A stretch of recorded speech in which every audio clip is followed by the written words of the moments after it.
Cartwright. My father was Judge Albert Cartwright, once Lieutenant Governor of the state. He was killed 2 years ago in a mysterious accident. We were not only father and son, but friends. The shock of his violent death still haunts my mind. My nights are troubled by strange dreams.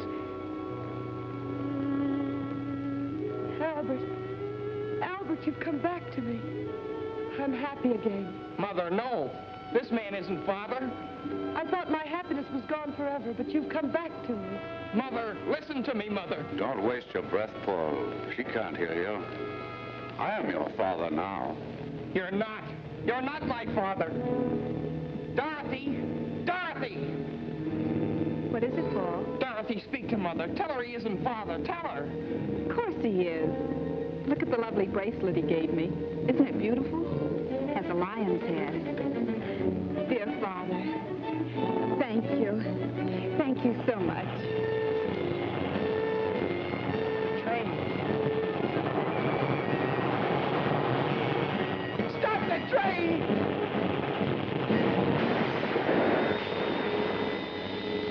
Just what I've been waiting for.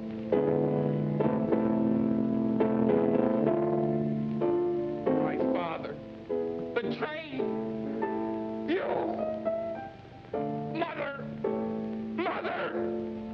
Mother! Paul. Paul, wake up! It's you, Doc. The way you were yelling, I thought a wildcat had broken in. What's the trouble? Nightmare? Yeah. What a nightmare. Well, you get up and dress. I'll go out and get breakfast started.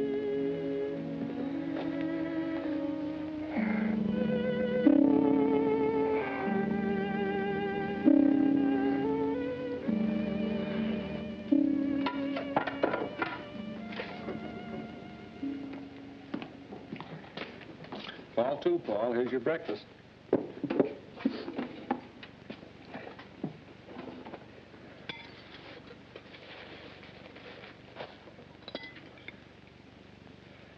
Doc, do you remember what you said once in psychology class? About the phenomena of dreams foreshadowing future events? Yes. But to healthy-minded people, a dream is just a dream. Come on, Paul. There's nothing like an early start for good fishing. Doc, I'd like to go home today. Home? Why, Paul, what's the matter? I'm worried about Mother. Now, look, you're not going to let a dream spoil our outing, are you? Why do you suppose Mother didn't want me home for the holiday? Oh, she probably had some reason. Now, get on with your breakfast.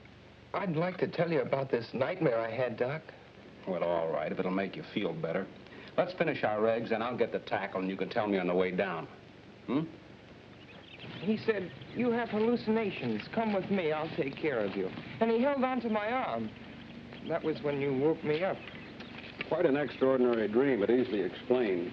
At the inquest after your father's death, you'll remember, the engineer on the train testified that he caught a glimpse of the Acme Trucking Company sign as the truck pulled away. Although nothing's been seen of it since, it still remains the only clue to the unsolved mystery. Naturally, it will be impressed upon your mind. Oh, yes, but... And the Schumann Concerto was your father's favorite composition, if I recall correctly. But it all seems so real, and I remember every detail. The bracelet, the abandoned farm buildings, and the things this man said, like, it's just what I've been waiting for. And the terrible danger to Mother and Dorothy. Forget it, Paul. You've been working too hard at school. This is a perfect way to relax. Hey, they're jumping like crickets. Come on.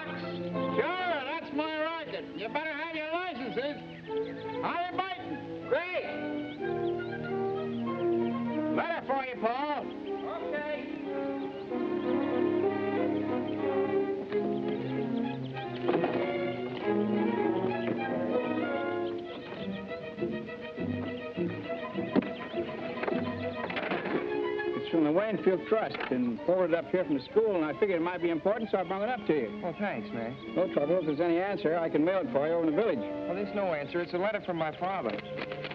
Huh? Say, you're not pulling my leg, are you, Paul? Oh, no, Mac. Dad left a series of letters with the office of his estate. I get one every few months. Well, I'll be doggone. Leave it to the judge to think of something like that. Uncanny smart that man was. Well, you want to read that sort of private.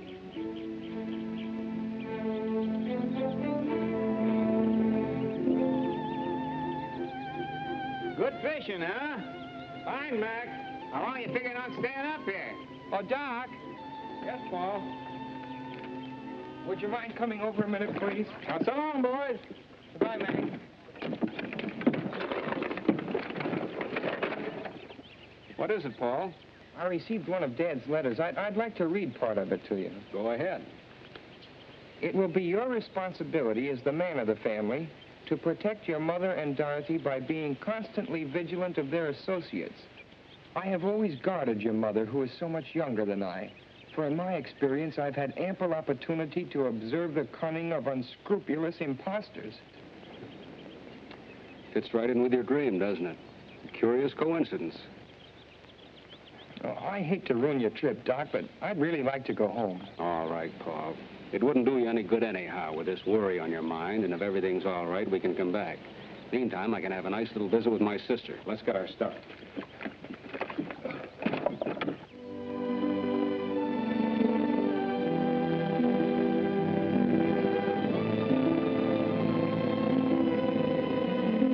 Thanks a lot, Doc. You're welcome, Paul.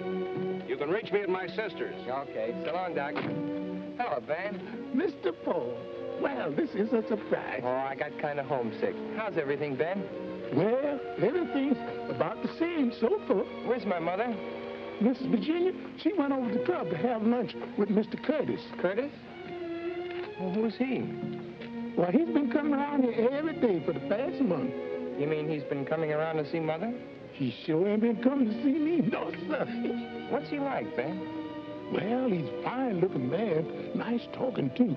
But it ain't exactly my place to venture an opinion, no, sir. You don't like him? Well, you see how it is. Being with the judge so many years, I got to know just what folks he like and don't like.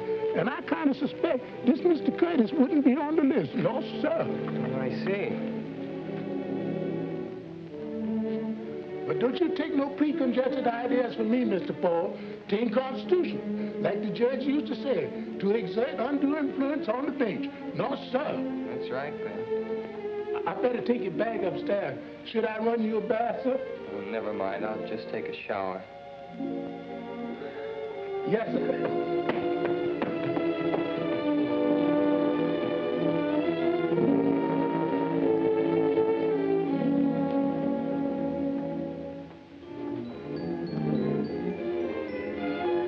Thanks, Ben.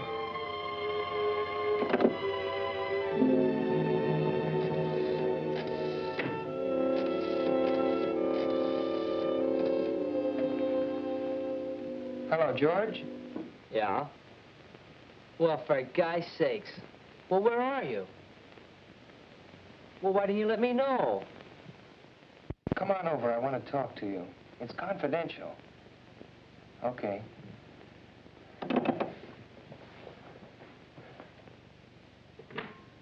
Mr. Paul's home. Paul? What brought him home? Well, he said he got homesick. He's up in his room.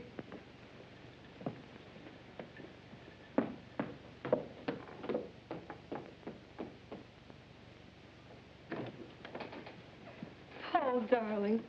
Hello, Princess. Didn't you like the fishing? Oh, it was all right, but I wanted to come home. Well, I had so many engagements, dear. Of course, if I'd realized I'm that... clean, Mrs. Cartwright. Who's the Romeo? Benjamin told you. Well, his name is Brett Curtis, and he's most charming. You know, I haven't even been slightly interested in any man since your father died. But I must admit I like this one. You'll meet him tonight at dinner, and I want you to like him, too.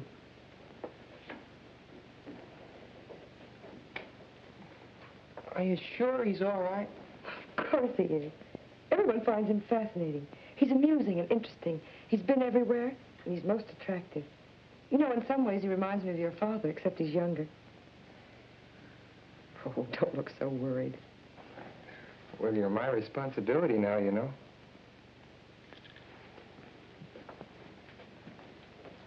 Paul, you know how lonely I've been. Yes, I understand that. Darling, I've got to change. I hope you have a decent suit to wear. I've been bragging about how handsome you are. I'll probably slide down the banister in my pajamas. If you dare. Oh, excuse me, Mrs. Cartwright. Hello, George. How's Lydia? Poorly, ma'am, poorly. But she'll be all right when she finds out Paul's home. Hiya, Paul. The old guy. Gosh, I'm glad to see you. What's all this confidential business? How about this guy my mother's got in tow? Oh, him. Well, what gives? Does he rate? By me, strictly poison. Dorothy and I are washed up on account of that guy. Oh, George, says she, you're so crude and callow. Why can't you be more like Brett? Smooth and sophisticated.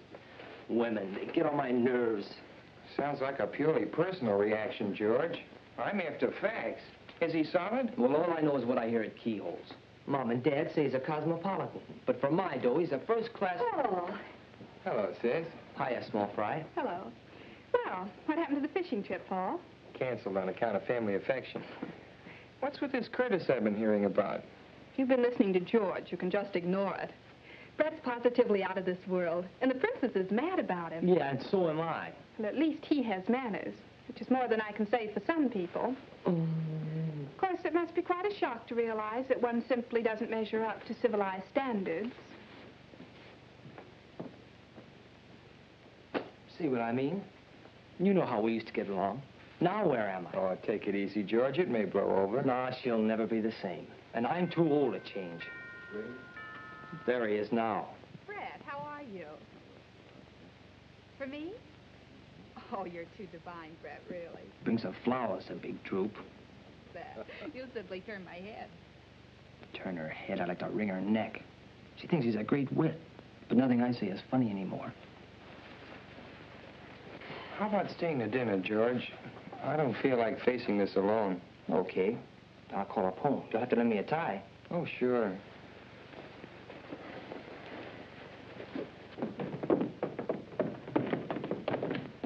Gosh, do I look all right? Maybe I should have gone home and changed. You'll do. How nice you both look. Paul, this is Brett. How do you do? I'm glad to know you, Paul. Of course you know George Hanover. Hello, George. I've been hearing quite a lot about you. Well, Mother and Dorothy have been giving you quite a build-up, too. Well, I hope you won't hold it against me. I feel as if I'd met you somewhere before. That's because Brett looks like Father. Oh, I don't think so. Except maybe his nose a little. Thanks, Paul. I'd rather not look like anybody but myself. Paul was a great deal like his father. I understand you have his talent, too. Maybe a speck of it. I've been reading one of his books on criminology. My friend, Professor Muhlbeck, the psychiatrist, recommended it to me. The professor thinks your father had a brilliant mind. Well, Father's best book was never completed. I hope I'll be able to finish it for him someday. I knew you two would like each other. Dinner served, ma'am. Dorothy? Paul, I have everything you want. Oh, it's nice to meet you. Beautiful. I thought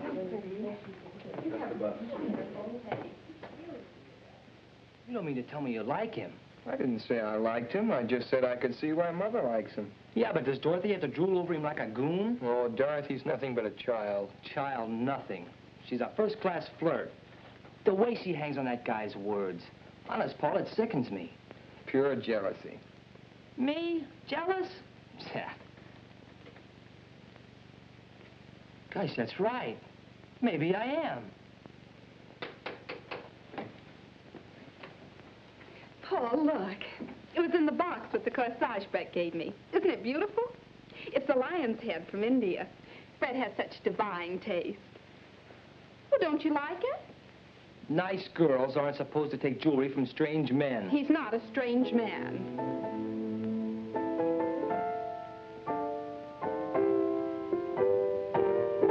Paul, what's wrong? You're as white as a sheet. I feel kind of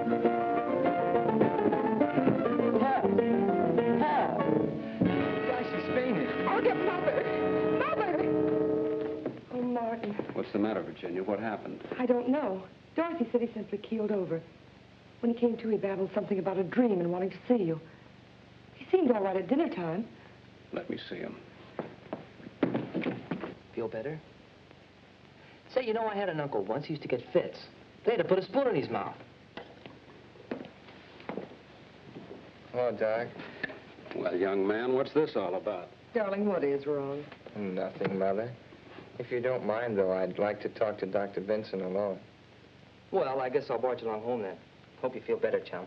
Well, I'll be okay. See you tomorrow. Right. You look feverish. Oh, I just had kind of a mental shock. Remember the dream I told you about this morning, Doc? Yes? The part about Dorothy and the bracelet? Yes? Well, there's a man Mother's seriously interested in, and Who is this man, Paul? Brett Curtis, and he did give Dorothy a bracelet. But, Paul... And it was in a corsage, and there was the music, the same music, the Schumann concerto. This may sound kind of crazy, Doc, but that dream is beginning to happen. Now, wait a minute, Paul. Nothing has actually happened. The only similarity to the dream is the bracelet, and that could be a coincidence. You know, Dorothy's very fond of trinkets, and anybody who knew that might buy her a bracelet. As for the music, it's probably sitting on the piano. I wouldn't worry too much about it, son. Have you told your mother about this dream? No. Mother thinks I've got too much imagination. Besides, she's gone overboard for this Curtis, and you can't talk to people when they feel like that about someone. You were pretty young to know that. Oh, I felt the same way about a girl last year. Nobody could tell me anything until I found it out for myself. And you may be entirely wrong about this man. Now, the best thing to do is to find out all we can about him. Suppose you and I go down and see Bill Allen tomorrow. A banker doesn't usually take people at face value. And we'll let him investigate. That's an idea. Oh, and Doc, when you go downstairs, I wish you'd drop in and meet Curtis. I'd like to find out what you think about him. All right, Paul. Now, stop worrying.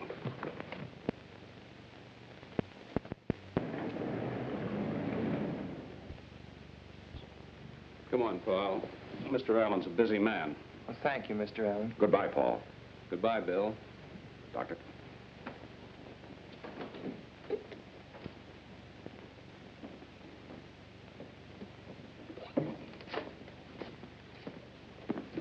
Good morning, Curtis. Oh, good morning, Doctor. Hello, Paul. How are you feeling? Oh, I'm fine, thanks. You certainly gave us a scare last evening. I hope you've laid down the lot with him, Doctor. What he needs is more fresh air and exercise. Well, you can't pass exams on fresh air. Not in my school. No, Paul takes his studies very seriously. Come along, Paul. Good morning, Curtis. Goodbye.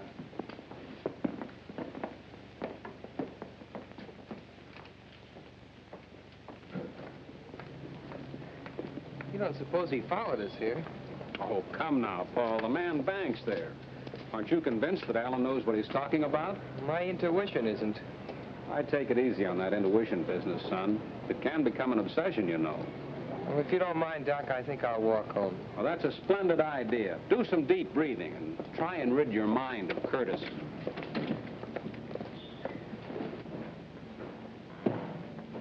Hi there, Doctor. Going anywhere near the club? I go right by there. Hop in. Oh, thanks. It's a nuisance to find a taxi when you want one. I don't drive myself. That's unusual. I thought everybody drove these days. Well, I was in rather a bad accident when I was a youngster, and it made such an impression on me that I never learned to drive. Where's Paul? Oh, he decided to walk home for the exercise.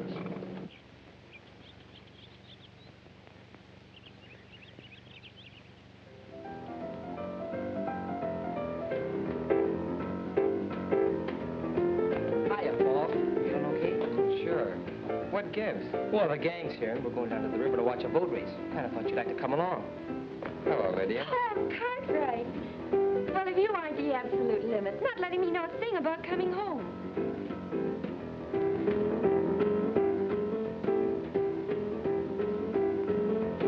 Ben, what are you doing with that picture? Miss Virginia wants it taken up to the study. Why? I couldn't say.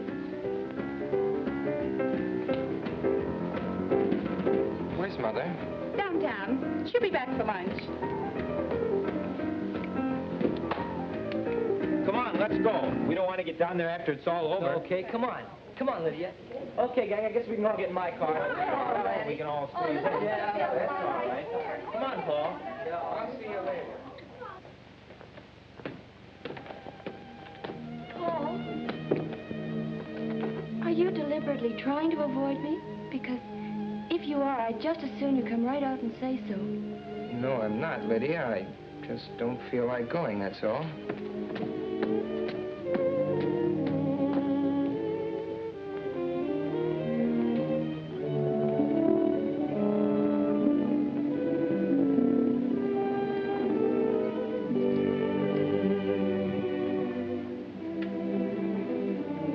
I'm sorry, sir. I sure did hate to move the judge out of his place. Well, maybe this is where he'd rather be, Ben. He spent most of his time up here anyway. Yes, sir. He looks so alive. Almost as if he could speak. I wished he could.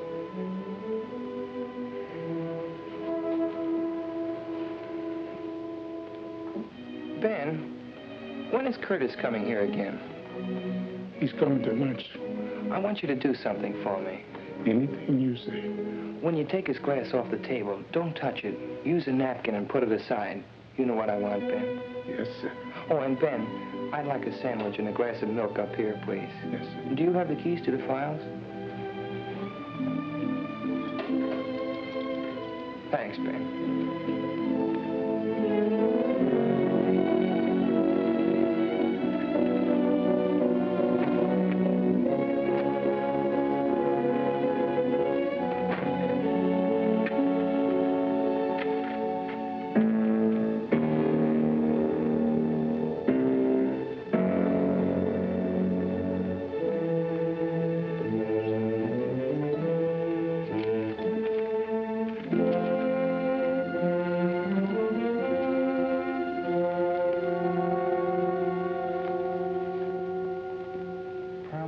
Unsolved crimes is the record of Claude Barrington, an amazingly clever and dangerous individual.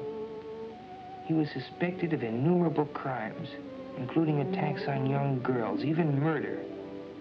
Yet the police have never been able to find sufficient evidence to warrant his arrest. His quick disappearances, the failure of witnesses to identify him, the lack of fingerprints or photographs indicated a marked talent for crime. Suspicion first fell upon Barrington when in 1932 he married a wealthy young widow, Cecilia Gordon, who was drowned within 6 months of their marriage, leaving him a substantial legacy. However, no evidence could be found to prove that Barrington was in the vicinity at the time of her death. Paul, darling, what are you doing up here? Reading up on something in Dad's files. It's such a lovely day. You should be outdoors.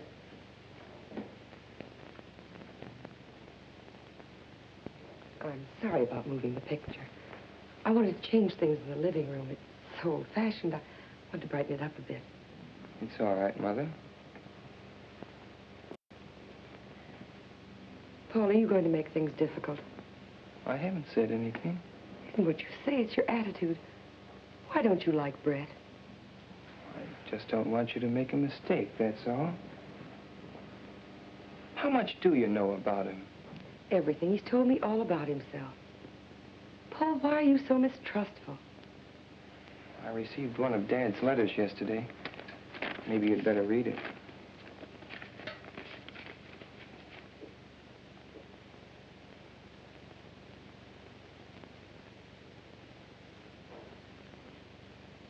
Poor Albert. He saw so much of crime and wickedness, he was bound to become overcautious. Now I understand why you're so anxious, dear. What is it you want to know? Has Curtis ever been married before? No, he's a bachelor. He was going to be married a few years ago, but the girl drowned shortly before the wedding. Brett was terribly broken up about it, of course. She was drowned? It's quite a tragedy. She was so young. Well, Paul, anything else? Where does he get his income? Oh, he owns mines and things. I had Mr. Allen check into all that. You see, I'm not as irresponsible as you think I am. You're not going to marry him for a while yet, are you? I don't know, Paul. I think you should wait. Paul, I don't want to make you unhappy, but that's one thing I must decide for myself. You mean you're going to marry him right away? I may. But you can't. You've got to give me time to... Give you time? For what? Well, to get better acquainted with him. Darling, you'll be going off to school soon. Your life will be occupied with other things for years. Paul, try to understand. Try to be fair. Please. For my sake. All right. That's better. You'll be down for lunch? No, Benjamin's bringing my lunch up here. I'll be down later. Maybe you could play some tennis with Brett. He plays an excellent game. If you just give him a chance to be himself, you two would probably be the best of friends in no time. I've got to go now. Don't work too hard, darling.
Lucky I got 2 games.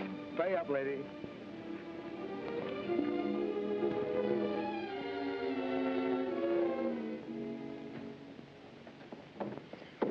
Hello, Paul. How you feeling?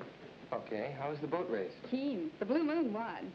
You should have come with us, Paul. Lydia's furious. Oh, she'll get over it. I've got too much on my mind. Any lunch left for me, Ben? There's sandwiches and milk in the breakfast room, Miss Dory. Oh, thanks, Ben.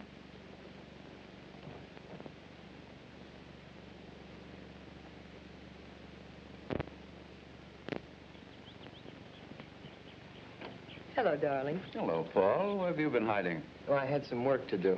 I hear you're taking law at college. Just the groundwork. My main interest is criminology. Mr. Curtis, do you believe there's such a thing as a perfect crime? It's possible. I've been reading about some perfect crimes in my father's files. He believed there were more undetected criminals at large than have ever been caught. Well, I shouldn't be surprised. The police have their limitations. What a morbid conversation. Brett, it's too bad you've changed. You could have played some more tennis with Paul. I wouldn't have time, darling. I promised to go up to Middleborough and look at some property for a friend of mine. Oh, Brett, why couldn't we drive you up? The ride would do Paul good. Oh, that's nice of you, Virginia, but it'll take hours to look at tracks, and I'll be talking business. I'll phone you when I get back. I'll walk down to the gate with you. Do, Paul. Goodbye, Brett. See you later, darling. Understand you've traveled a lot. Well, yes, I've always been curious about what was beyond the next horizon. Ever been to Nevada? Yes. Magnificent country it is, too. Makes a man wish he could paint. You'd like it. What's Reno like? Oh, that's indescribable. It's a hodgepodge of Wild West and Wild East. Cowboys, divorcees, mink and mustangs, Jude ranches, and the real thing all shuffled together. I'd like to see some of those old ghost towns. And a real silver mine. Well, I have an interest in several mines. Perhaps we'll take a trip someday. Do you know Colorado? Quite well. Waynfield must seem pretty tame after those places. I've seen pretty much everything worth seeing. I'll be glad to settle down right here. Well, goodbye, Paul. See you tomorrow. I hope we're going to hit it off together. So long.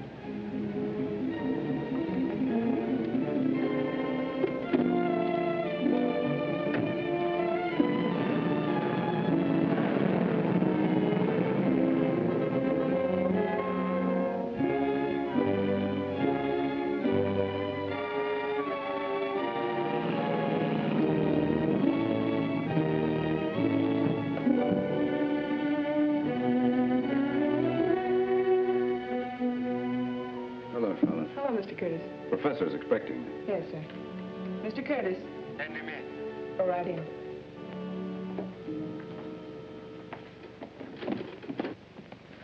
Good afternoon, Professor. Hello, Curtis. Well, how does it go? There's a new development. The boy? Yes, he came home unexpectedly. Hospital? Definitely. A neurotic type. Interested in criminology. He asks a lot of questions. Remarkably intelligent for his age. I have the feeling he knows more than he should. Does his attitude affect her? It hasn't yet. But he's a persistent little devil.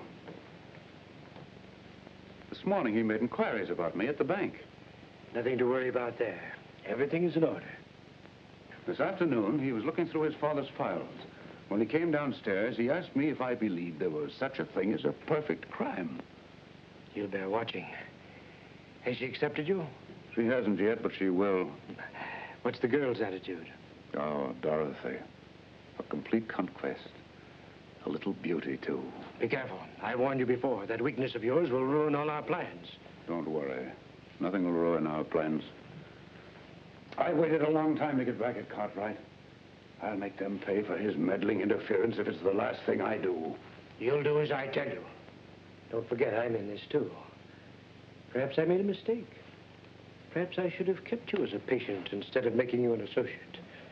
Don't forget, I'm concerned with the financial outcome in this case, not your personal revenge. You have nothing to complain of. Everything's working out. The boy is the first hitch. He sounds like a subject for mental analysis. You might suggest it to the mother.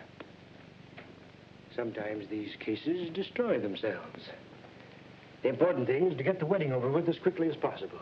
When you are legally in possession, we can take care of him here. Funny, that thought was in my mind, too. But why wait till I'm in possession? As her husband, you would be in a position to comfort her. As her fiancé, such a tragedy might cause a revulsion against you. That's true. Therefore, you must lose no time. The stakes are high, and there's constant danger if the boy is following the Barrington trail. Barrington is legally dead. Fortunately, so is the judge. However, fools and children sometimes stumble upon details which even the most careful strategist has overlooked. I had better meet the lady as soon as possible.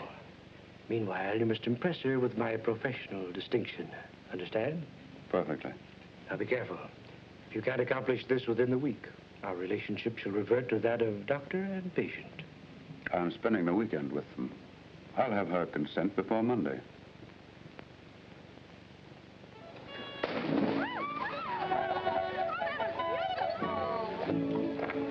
I give up. Brett, you bewitched the dice. I seem to be lucky at everything but love. You don't really mean that. Virginia, why do you keep putting me off? You promised me you'd give me time to think it over. You know how much I care for you. We've both been lonely. Why should we put off the happiness of being together? Brett, the water's wonderful.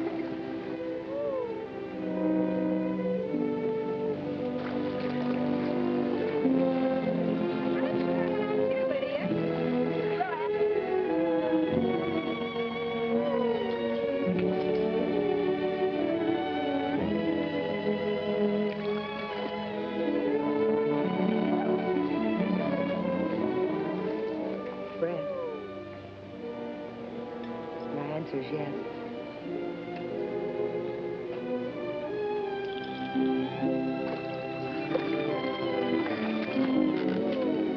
When, Virginia? I'll give a dinner party and announce it. You're not going to put me through a formal wedding, are you? No, just a dinner party. We'll slip away quietly and I'll send the announcements out later. Good. We'll elope. Elope? That sounds so young and reckless. Doesn't seem right with two grown children. Brett, you do like them, don't you? Like them? A handsome, full-grown family on a silver platter? And you? What more could a man ask? Darling, do you realize that you haven't kissed me since we've been engaged? Princess! Brad! Not much privacy around here, is there? Well, that's family life. Why don't you come in for a swim, Brett? The water's wonderful. How about a swim, Virginia? Oh, no, darling, you go. I want to write the dinner invitation. Is there anyone special you'd like to ask? Why, yes, my old friend, Professor Muehlbach, you know, the psychiatrist. You'll enjoy meeting him. Enjoy your swim, darling. I wasn't supposed to tell you this, but I think it's only fair you should know. No, I kind of suspected. I guess they didn't tell me because they know I don't approve. No. I don't either. What? I thought all you girls were goofy about him. No, I was at first, but not anymore. Uh-huh. No, really, Paul, I mean it. Remember the other day by the pool here? Yeah? Well, Brett came for a swim, and once when I dived under, I don't know how to tell you this. I haven't told anyone. Well, what happened? Well, he swam underwater, got a stranglehold on me, and started kissing me. I know it doesn't sound like very much, but it was horrible. I can't describe it. I pulled away. He followed me and said he hadn't meant any harm and asked me if I'd just forget about it and be friends. I felt sort of queer about him ever since. You won't mention this to him, will you? No. And don't you say anything about it. What you've told me adds up with other things. What other things? Oh, I can't tell you now. The trouble is I may be wrong. I haven't any proof, just a hunch. Nobody wants to believe me. I believe you, Paul. Well, thanks, sugar. Well, there's Dr. Vincent. I've got to talk with him. You better run along with you. Oh, but Paul, are you... Well, what I mean to say is, you still like me, don't you? Oh, sure. But everything's on ice for a while. No dates. Yes, all right. Only, don't forget. Okay, funny face.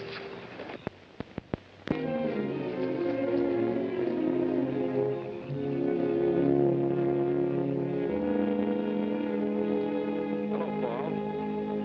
They're announcing their engagement. I suspected as much. What have you found out? Nothing unfavorable to Curtis. Mr. Allen gave me these answers to some inquiries he made. After reading them, you'll probably agree it looks like a clean bill of health.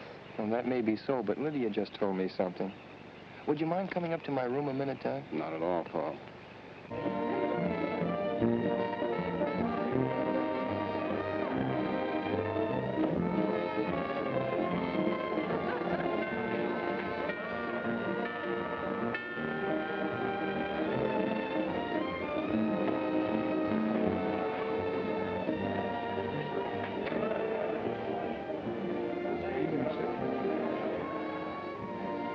Good evening, Professor. I'm glad to see you. Good evening, Curtis.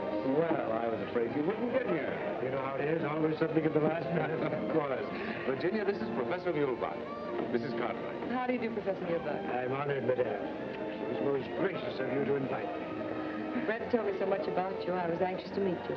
Thank you, madame. A happy occasion, this, eh? Curtis is a lucky fellow. Come in. Come in, Professor. Thank you. Now I'll show you something in the Barrington record that ties in with what Lydia told me. That's funny. This drawer was locked. It's been opened. Maybe you just thought you locked it. No, I'm sure I locked it yesterday. But I haven't opened it since. Curtis was here, too. May I come in, or is this a private huddle? Hello, Doctor. Hello, Dorothy. The princess wants you in the drawing room. There's a big psycho something or other that she wants you to meet. Friend of Brett's. You too, Paul. Oh, I don't want to go down. But, Paul, you must. You can't spoil Mother's party. That's right, Paul. Come along. We can talk later.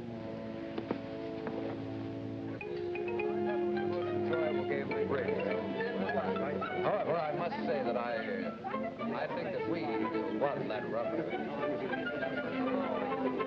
Why? Because Virginia was keeping score. arithmetic is delightful. She subtracts by counting backwards on her fingers. 10, 9, 8, 7, 6. That means 10 minus 5 equals 6. Well, that's right, isn't it? Of course it's right.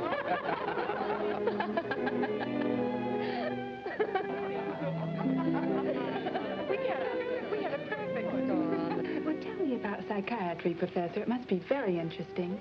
I'd love to be psychoanalyzed sometime. I'd be delighted to do it. Anytime you say. Now, look. I want to behave so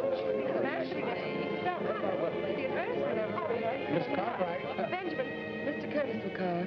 Well, my friend, here's a chance to display your domestic accomplishments. It's just what I've been waiting for.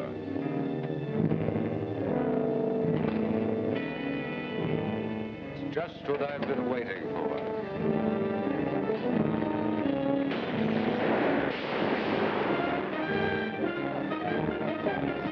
Sorry. I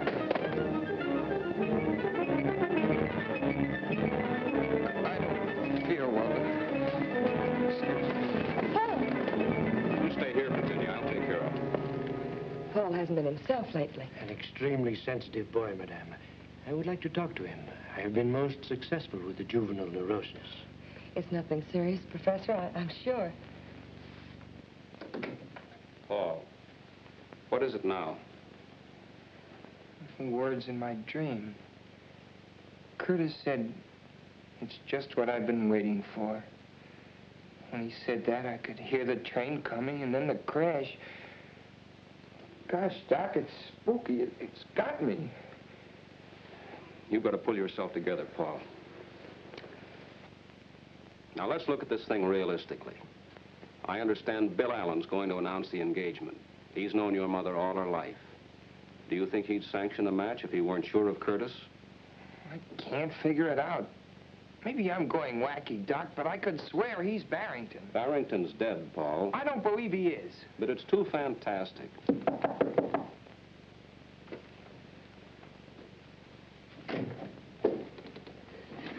How is the young man feeling, Doctor? Oh, he's all right. He was just having a dizzy spell. Perhaps I can be of some assistance. Nerves are my specialty. May I come in? Well, it's just a reaction from overwork at school. Ah, yes. I was an intense student myself at his age. Do you mind if we have a little talk, young man? I feel all right. Perhaps the doctor had better go downstairs. Seems a pity to spoil Madame's party. I'd rather have Dr. Vincent stay. Of course, I have no objection. Let's sit down and be comfortable. I understand you are an unusual boy, Paul. Extremely talented. You intend to pursue your father's research into criminology? Yes. An interesting subject. But something must be done about these nervous attacks. They're not exactly normal at your age. I presume you are devoted to your mother? Of course. As one student of human nature to another, may I speak frankly? Go ahead. In some cases, filial devotion to a mother goes beyond the borderline of normality. It can frequently produce hallucinations. Did you say hallucinations? Oh, do not be offended. I'm merely stating a theory. Let go. Please don't agitate yourself. I'm only trying to help you. I don't need a psychiatrist. But you do. I believe it is your emotional aversion to your mother's remarriage which produces these neurotic symptoms. I'm sure I can cure you in a very short time.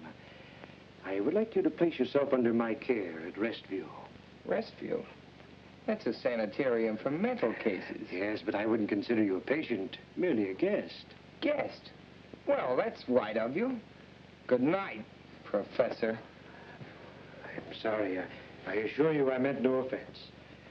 May I see you a moment, Doctor? I'll be right back, Paul.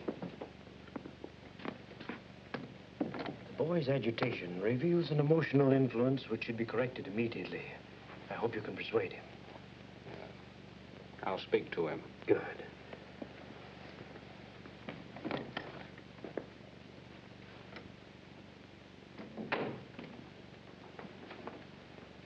Well? The same words as your dream, weren't they? It's extraordinary.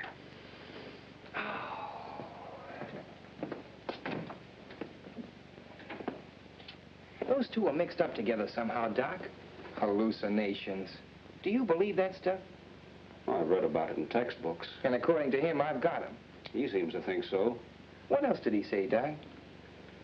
Well, he wanted me to ask you to go to his sanitarium and let him analyze you. You know, Doc, that might not be a bad idea. But I don't think it's necessary. But, Doc, I might find out something up there. Yes. But, Paul, if those two men are what you think they are, it'd be mighty dangerous. Well, you could come up every day and keep an eye on me, couldn't you?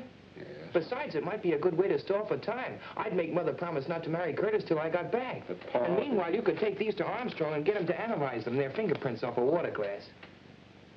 Curtis? I'll talk to Mulbach. Paul, you're a very clever boy. Thanks, Doc. I'd be in a tough spot without you. Maybe we're both crazy. Then again, maybe we're not.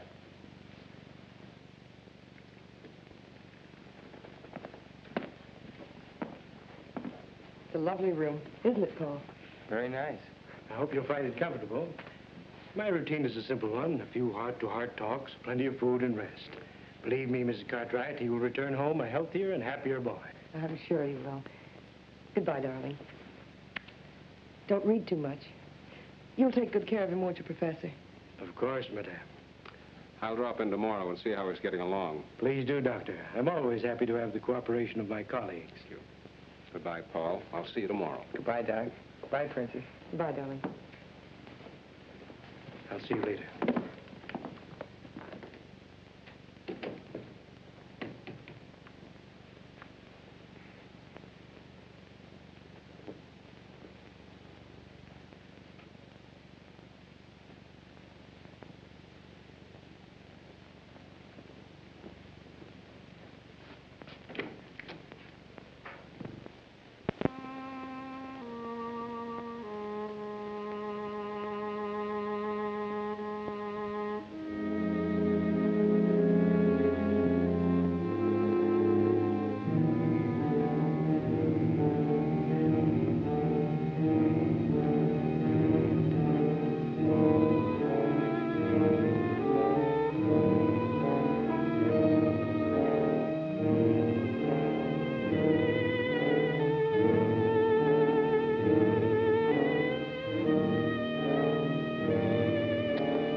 Could I call outside, please? I'll get the number for you. Well, I forgot my tennis shoes. Do you happen to know where I could get a pair? I'm sure Professor Mulbach can lend you some. Thanks.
Come in.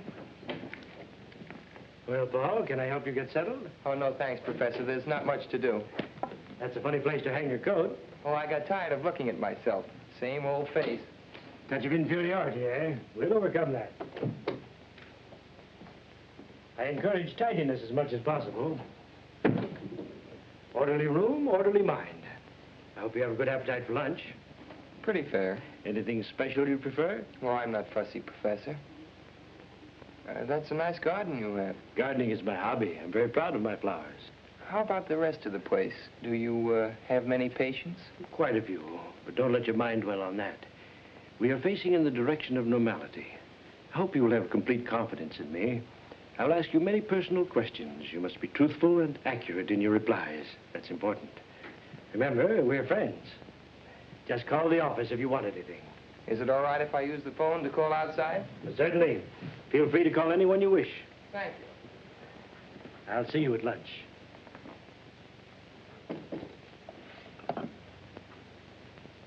I'd like to get Waynfield 1531, please.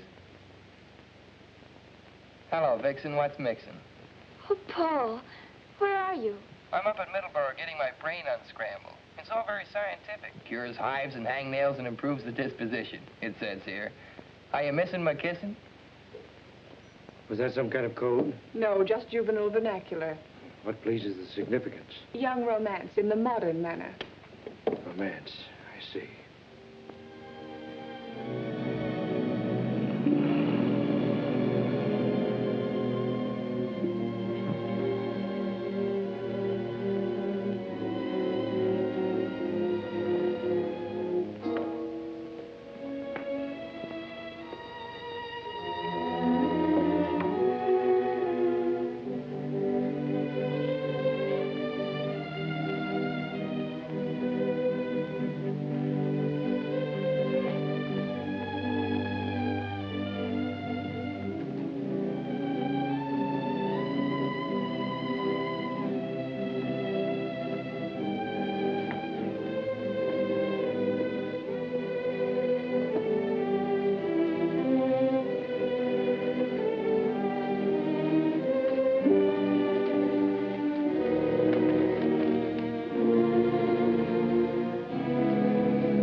What are you doing here?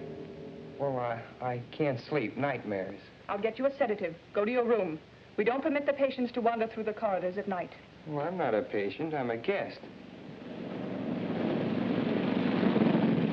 I must admit the boy puzzles me. I can learn nothing from him except that he suspects you. I'm sure he knows you're Barrington. How he arrived at that conjecture, I don't know. From his father's files, I found the Barrington folder in his desk.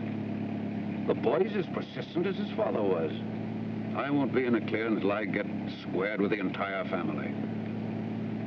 It'll be quite ironic, won't it? The elusive Barrington, married to the widow of the Honorable Judge Albert Cartwright. He won't be if Paul can help it. Right now, his main idea is to delay the marriage. He's managed that already. She promised him not to marry me until he returns. There must be some way to overcome that. Find some pretext to leave town, then persuade her to join you. You should have sufficient influence to overcome her promise to the boy. I will detain him here as long as possible. As soon as I have word from you that the ceremony has been performed, this troublesome opposition can be eliminated. How do you propose to do it? I will attend to it. Come in. Mr. Curtis, ma'am. Oh, Brett. I didn't expect you so early. I had to see you, dear. I have to go to Washington on business. Oh, darling, what a shame. I want you to come with me. We can stop off at Richmond and be married. I couldn't do that, Brett. I promised Paul. Are you going to let Paul spoil things between us, Virginia? Darling, don't even think such a thing. Then come with me. We'll turn the trip into a honeymoon. Couldn't we wait till Paul gets back? I'd feel so much better about it. Virginia, from the first moment we met, everything went perfectly between us. Then Paul came home, and you began to change. Nonsense. We announced our engagement. Everything will go as we planned. Let's go down and get the license and have it over with today. Right now. I couldn't. Very well, then. Just as you wish. I'll be leaving this afternoon. I'll be gone for several weeks. Brett, do you really have to go? Perhaps it'll be just as well if you had time to think this out alone. I want you to be sure of your feelings, Virginia. But I am sure.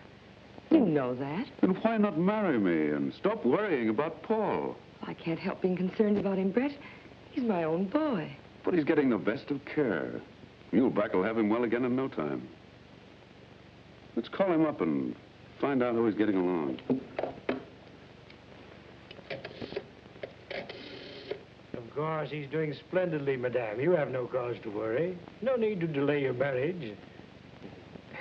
Allow me to offer my felicitations.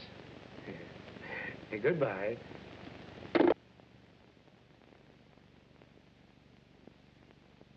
How long will it take you to check some fingerprints? Whose are they? Curtis. Paul got them. He asked me to turn them over to you. He's a chip off the old block, all right. The judge hung on like a bulldog whenever he got his teeth into anything. That's right. I'll have these checked just to prove there's nothing to it. Let me see. Where does Curtis hail from? Oh, he's lived in Oregon, Nevada, Colorado, California. California's good. They get thumbprints on driver's licenses. Curtis says he doesn't drive. Well, we won't take his word for that. Check those with Washington, Tom, and try the California License Bureau. Okay, Chief. So long, Doc. I'll let you know, Doctor, if anything develops. Goodbye, Mr. Armstrong. Thank you.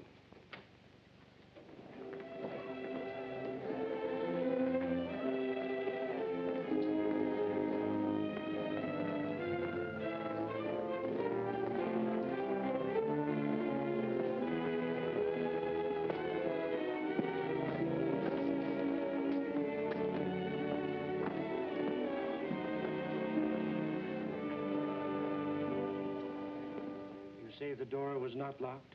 Why should it be? Sometimes we lock doors as a precaution against somnambulism. Miss Farber notes here that you complained of having a nightmare. Can you tell me about it? Only that something dangerous was going to happen. Do you have such dreams often? Yes. Can you remember anything definite about them? The train, my father's death. I dream of that often. I understand, of course. Shocking accident. It preys on your mind. It wasn't an accident, Professor. It was murder. That was never proven. You have some theories on the subject? Yes. Indeed. I should be interested in hearing them. Well, I'd rather not talk about them now, Professor. It gives me a headache. Very well, Paul. Now, what would you like to do by way of diversion? Oh, I see you have some binoculars. They must be good ones. They are excellent. Would you like to examine them? Could I? Of course. Go right ahead.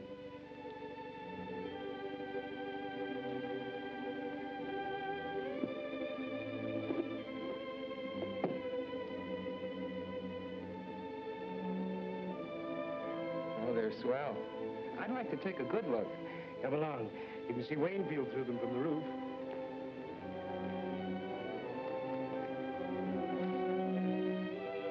There's the county seat down there. From here, you can see Waynfield.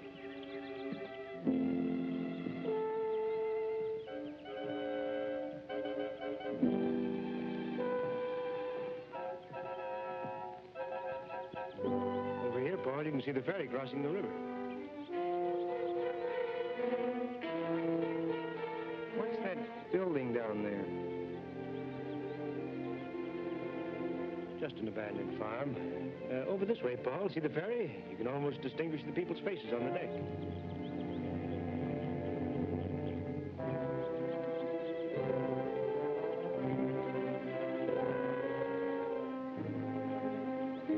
Nice binoculars.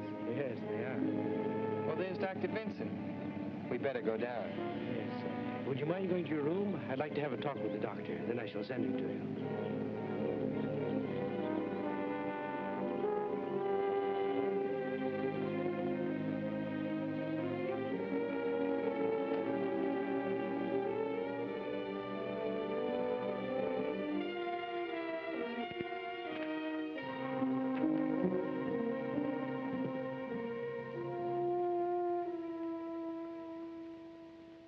I'm very glad you came, Doctor. I'm having a little difficulty. I feel there's something on Paul's mind which he does not confide to me. If there's something you know, you may speak freely. All I know is he has nightmares about his father. That he has told me, but he will not say any more. His reticence hinders my diagnosis. If you could persuade him to discuss these matters more fully, it would be of great assistance. I'll see what I can do. Where is Paul? In his room.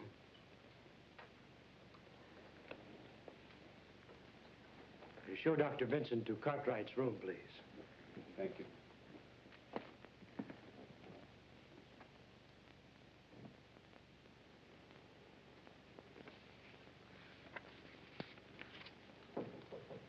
Come in.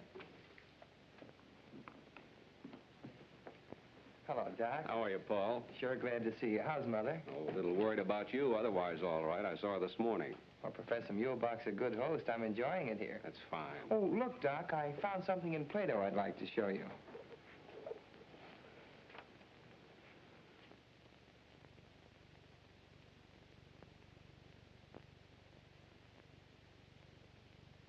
Oh, yes, yeah. Great chap, Plato. Modern today as he was in his own time. Paul, how'd you like to take a little ride with me? Well, that depends on Professor Muehlbach. We'll have to ask him. Well, let's do that.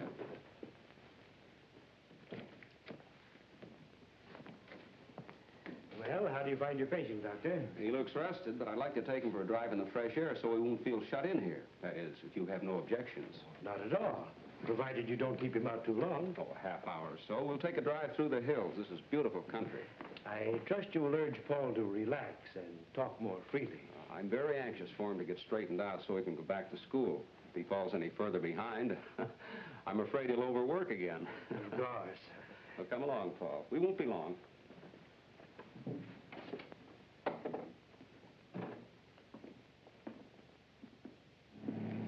That was luck. I didn't think he'd let me go. He couldn't very well refuse. I saw Armstrong. He's having the prints checked. And Paul, while I was at the city hall, I saw your mother and Curtis go into the marriage license bureau. But, Doc, she promised me. I know how you feel. It hasn't been easy for me to accept this situation either. Maybe you won't have to. What do you mean? There's an abandoned farm building near here, exactly like in my dream. I saw it from the roof. Paul, one ramshackle old building looks much like another. Maybe. But something very strange happened on that roof this afternoon. I had a feeling that Muehlbach was going to shove me off when you drove up. Are you sure you're not just imagining these things, Paul? Sure, I'm sure. And I'll tell you something else, too. Curtis drove himself up here last night. Curtis driving? That's strange. He told me he couldn't drive. I know. That's why I got the license number. I thought maybe you could find out who owns the car.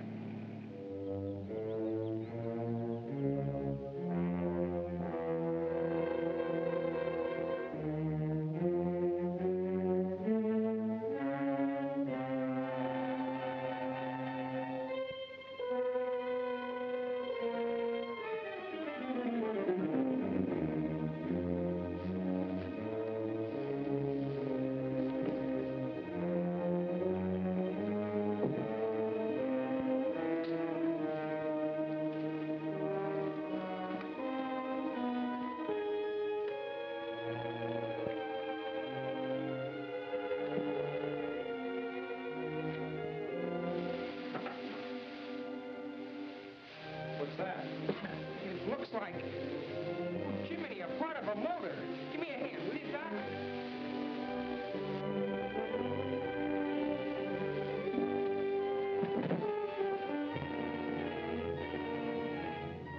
Paul, that's the sign from the truck.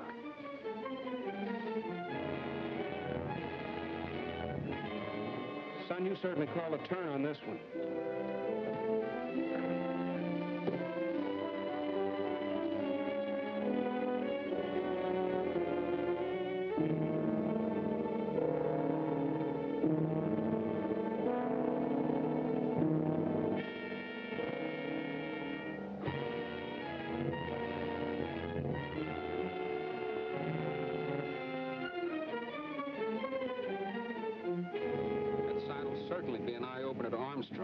We'd better take it right over to his office. You'd better. I'll have to go back or Muehlbach will get suspicious. You better stop here, Doc. I'll walk the rest of the way. No use taking any chances with that evidence.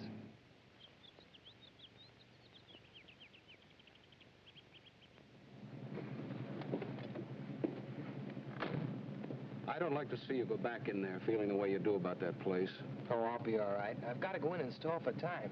If things get too hot, I'll phone Lydia and say I'm lonesome. That'll mean get here quick. All right, Paul, but take it easy.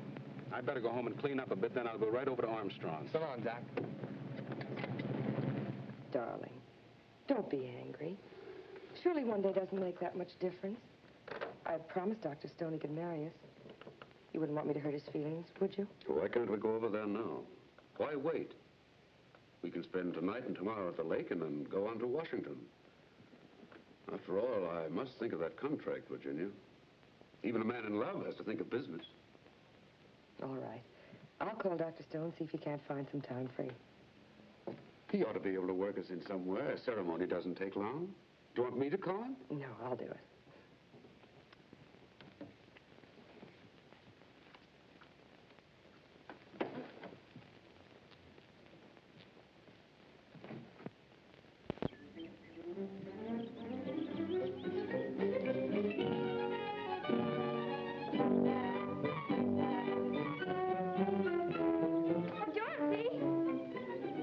Hello, Lydia.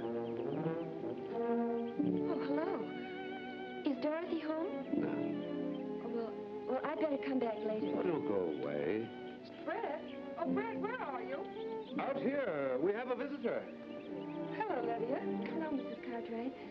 Well, goodbye. That's strange. What on earth happened? Nothing. She just came looking for Dorothy. What did Dr. Stone say? Dr. Stone? Oh, yes. He's busy all day today and this evening. But I made an appointment for noon tomorrow. Oh, good. Now, where shall we go to celebrate? Why not go to that little inn where we first had dinner together? Brett, I'd rather not go out tonight. I've got packing to do and a few letters to write. I'll just have dinner on a tray in my room with Dorothy and tell her the news. She goes back to school on Monday, and I won't have another chance to see her. I hope I may look forward to your exclusive attention on our honeymoon, Mrs. Curtis. Well, you shouldn't call me that, not yet. It's very unlucky, you know. With all the luck I have, I can afford to be reckless. I'll phone you later, darling.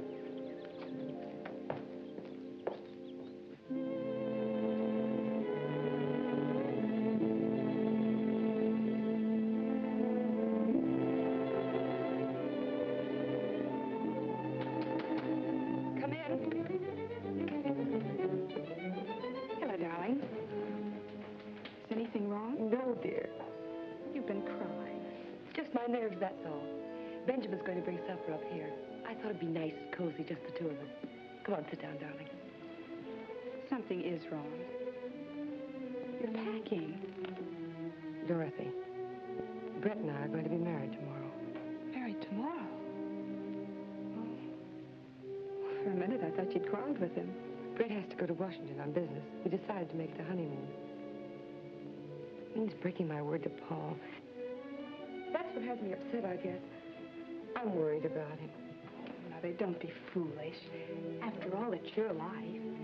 Paul won't mind as long as you're happy. Where's he going to be? What are you going to wear? I'm going to be there, of course. course you are, dear. You're going to be my bridesmaid. Oh, darling, it's marvelous. What'll I wear? Oh, just something simple. Your blue dress. We're going to be married at the minister's house, and then we'll leave you at the Allens. Brett and I'll go up to the cottage for a day or two before we go to Washington. What did he say? Did he kneel down? Of course not, silly. But he was very determined about not leaving me here. Oh, Brett is so masterful. You'll write to me, won't you? Of course. Every day. That's the story, Mr. Armstrong.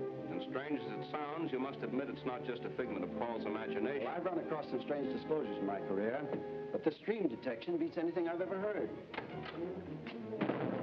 Want me? Yes, take a look at that. Hey, where did this come from? Paul Cartwright dug it up on an abandoned farm at Middleborough, near the Mulebach place. Well, I'll be doggone. All we need now is the truck that goes with it. Better start a search up there. Send a car out. Any news on the fingerprints? No, not yet. Put in a call and speed it up. Miss Farber, didn't you get that number yet? It must answer. Lydia's waiting to hear from me. Hello? Hello?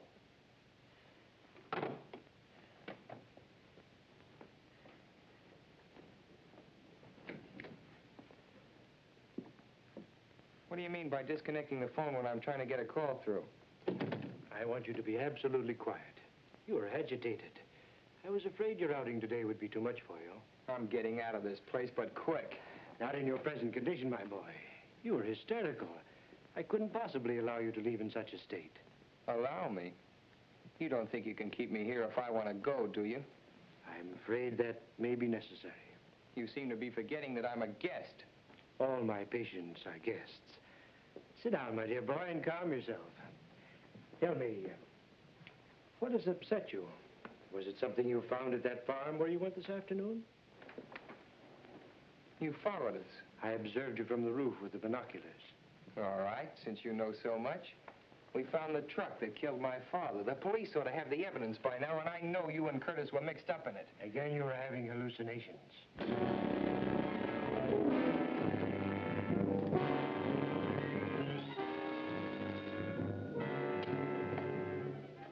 Hello. Oh, hello, Professor. Where have you been? I've been trying to reach you for the past hour. I went to the station for tickets. We're being married tomorrow noon. That's impossible now. I'll explain when I see you. Meet me in half an hour at the east end of the golf course. I'll be there.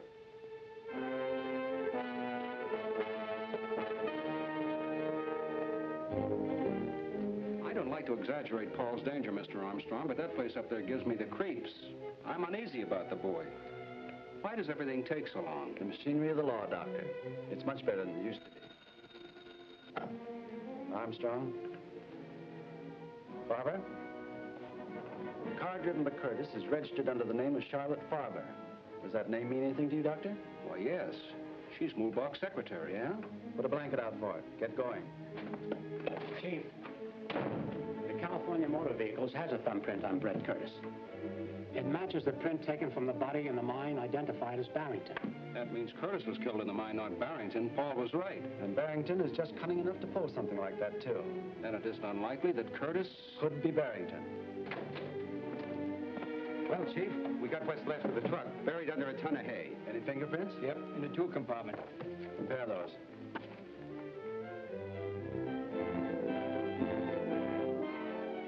They match all right. They match the Curtis prints Paul got from the water glass. Well, are you satisfied? Go to the country club. Pick up Brett Curtis. Suspicion of murder. Cartwright case. Right, Chief. We've got to get to that boy, Armstrong. Mulebach and Curtis are working together, and there's no telling what may have happened to him by this time. Get me in the Mulebach place at Middleburg. Now, don't worry, Doctor. We'll find out in a few minutes.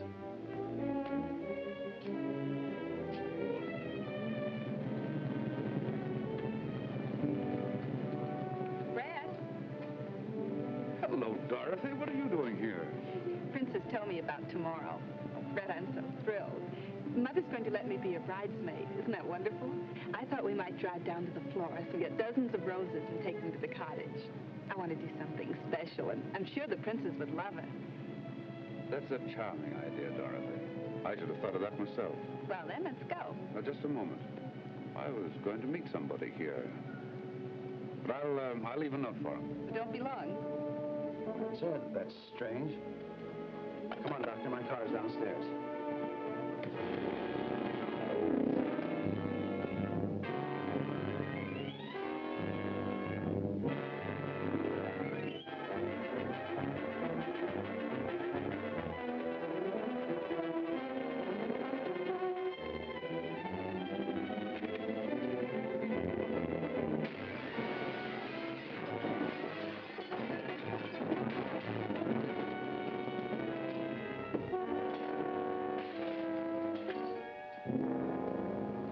Professor Muleback? Yes? Mr. Curtis asked me to give this to you. Thank you.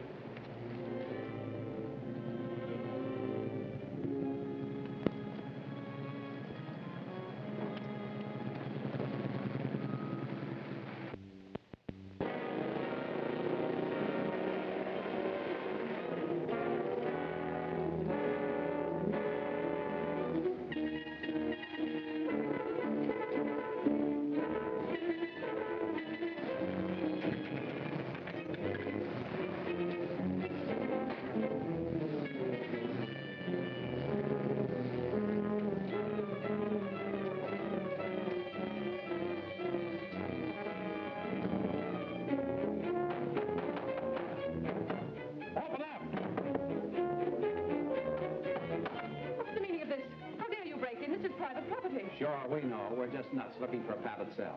Where's the Cartwright boys? I know nothing. I'm just an employee here. Well, we'll just have to go around breaking down doors. You have no right to search this place. You have no warrant. The district attorney wants Paul Cartwright, and he wants him alive. Of course he's alive. He's in his room. Which room? The first one down the hall, but it's locked. Have you a key? No, Professor Muleback has the key. He's out for the evening. Slade, take this woman in custody. Hold her as a material witness. Come on, Langdon.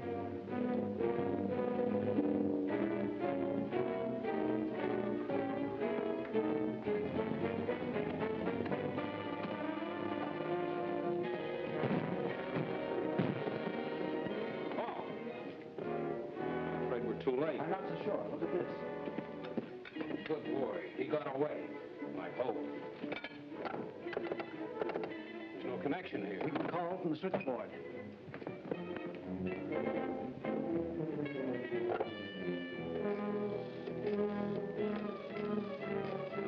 Calling his home? No, I'm calling Lydia. I don't want to alarm Virginia just yet. Curtis may be there. That's right. I'd better have the Cartwright house covered. Hello, Lydia. Yes, this is Dr. Benson. I'm up at Mule Box. We've been trying to get you in Mr. Armstrong's office. Paul's here. Hello, Doc. Oh, sure, I got out. What? I knew it. Boy, this is really it. What is it? Hello, Lydia. Paul come home for the wedding? What do you mean, wedding? Well, don't you know? Mrs. Cartwright's marrying that Droop Curtis the first thing tomorrow. How do you know? Well, I saw Dorothy and Curtis come out of the florist with a big box, and they drove off in her car. Mike Pepys told me they were going up to decorate the cottage on account of Mrs. Cartwright. Curtis and Dorothy have gone up to the cottage alone? Yes. Listen, Paul. Just a minute, Doc. Curtis and Dorothy have gone up to the cottage together alone. What? Doc, my sister and Curtis went up to Lakewood. She's alone with them. Muleback knows the police are happen. Anything can happen. We're getting out there. So long. Come on, where's the car? Outside. Lydia, you better stay here. Not me. I'm coming with you. Well, why doesn't somebody tell me something?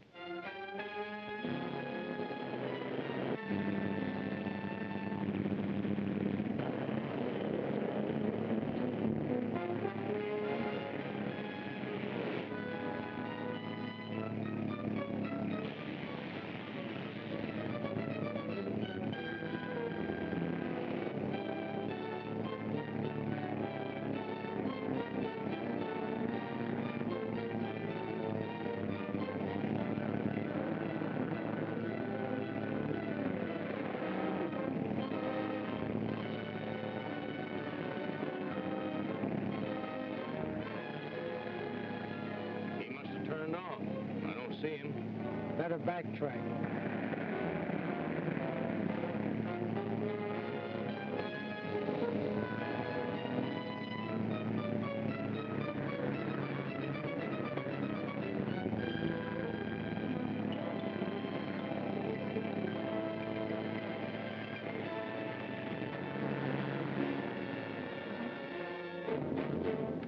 Put up your hands and get out. What's the meaning of this? You're under arrest. This is an outrage. You must be mistaking me for someone else. Come along. Get it. Of course, the princess will arrange them all over again. She can make flowers look as if they just grew out of a vase. Well, we better be starting back, Brett. What about a ride in the launch? It's perfect out on the lake. There are a million stars floating on the water, and the crescent moon looks like something out of Ullmer. Brett, you are the most romantic person. Most men around here never even heard of Ullmer. If they did, they think he's a Turkish wrestler or something. Mother's really lucky. I'm glad you think so. Why are you looking at me like that? Because you're very lovely in the moonlight. Well, everybody is, but I adore compliments. The best I ever got from George was, oh, come on, you look all right. You know, Brett, I've grown out of that crowd. I don't know what I ever saw in them. I'm really quite poetic at heart. Only it's positively lethal to let anybody know about it in our crowd. They simply jeer. I heard a car, didn't you? Probably out on the main highway. Don't hold my arm so tight. Oh, I'm sorry. Steps are so uneven, I was afraid you might fall. Really, Brett, I think we better not. I must be getting back. Mother will be worried. Where's your spirit of adventure? I thought you were romantic. All right, but we won't stay long.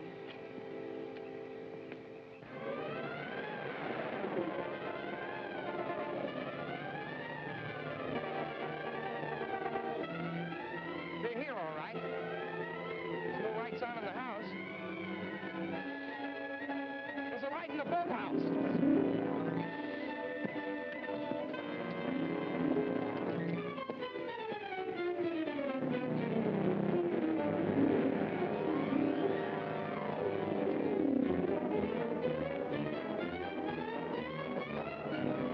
They're in here. Come on, heave. What? All right, Barrington. You meddling fool.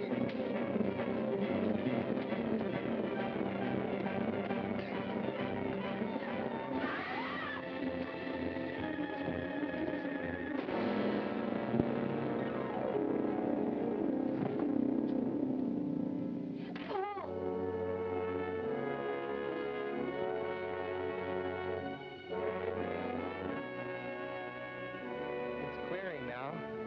Look, Mother, we can see ahead.